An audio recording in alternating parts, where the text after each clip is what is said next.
শিক্ষক এখানে press club চত্বরে আজকে ২৯ দিনের মতো অবস্থান করতেছি।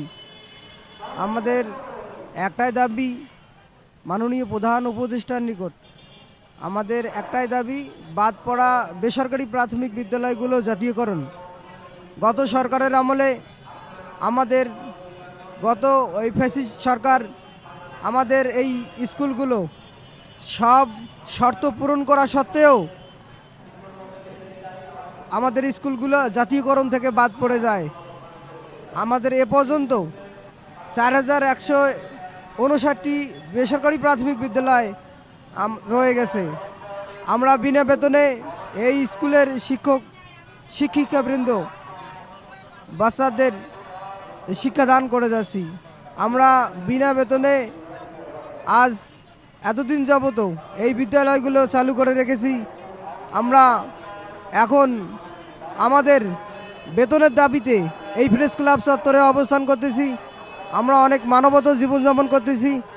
আপনারা হয়তো দেখেছেন গত ১২ তারিখে আমাদের এই শান্তিপূর্ণ মিছিলে, শিক্ষকদের শান্তিপূর্ণ মিছিলে পুলিশের জলকামান এবং লাঠিচার্জের মতো একটি ঘটনা ঘটেছে, যা আমাদের জন্য খুবই দুঃখজনক।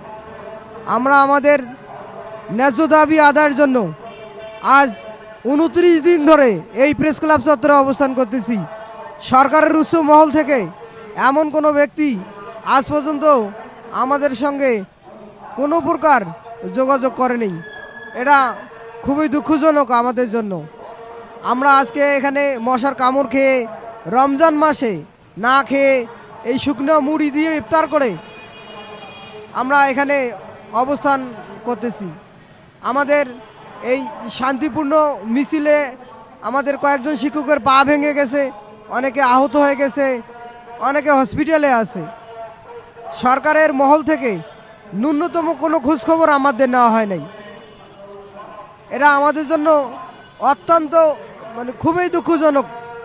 আর আমাদের একটাই দাবি, যতক্ষণ না পর্যন্ত আমাদের এই বেসরকারি প্রাথমিক বিদ্যালয়গুলো জাতীয়করণ করে দেওয়া হবে, অতক্ষণ পর্যন্ত আমরা এই প্রেস ক্লাব চত্বর ছাড়ব না।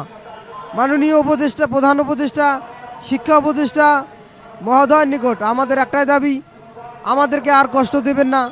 এই রমজান মাসে আমরা অনেক কষ্ট করে এখানে অবস্থান করতেছি। অতি তাড়াতাড়ি আমাদের দাবিগুলো মেনে নিয়ে আমাদেরকে ঘরে ফেরার ব্যবস্থা করে দিন, এবং আমরা যাতে এই মানবতার জীবনযাপন অতি কষ্টের জীবন থেকে রক্ষা পাই, আমরা যাতে ন্যূনতম ডাল ভাত খেয়ে বাঁচতে পারি, এই ব্যবস্থা আপনারা করে দেবেন। ধন্যবাদ।